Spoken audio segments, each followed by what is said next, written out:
unang-una, pagka ikaw nag-volunteer, you transform yourself. Dati, makasarili ka lang. Pag nag-volunteer ka, sinasabi mo, may pangangailangan ako, at yung iba may pangangailangan. Unahin ko muna yung pangangailangan ng iba. Kailangan niya ako, mas makakatulong ako sa kanya, mag-volunteer ako.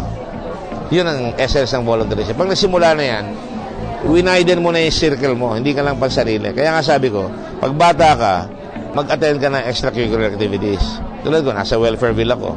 Nagsasakristan ako nung araw. Hindi lang pansarili, hindi lang basketball.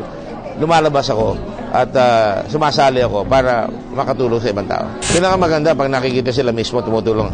Sinasama nila yung anak nila. If the family does things together, ginagawa nila pareho yan, magkakaroon na kayo ng tradition na kami ay matulungin na pamilya, kami ay mapagbavolunteer na pamilya. Lalaki yung bata, ganun ang concept niya. Sa susunod na henerasyon, susundin niya uli yun. Alisin niyo yung patronage, alisin niyo yung hingi tayo ng hingi sa mga politiko. Sapagkat kaya maraming korupsyon, ang hingi kayo ng hingi sa mga politiko. Alisin natin yung mga ugali natin na palaasa. Kaya pag palaasa tayo, nagiging palasisi tayo. Pero kung tutulungan mo ang iyong sarili, magiging independent ka. Yun ang tunay na kalayaan.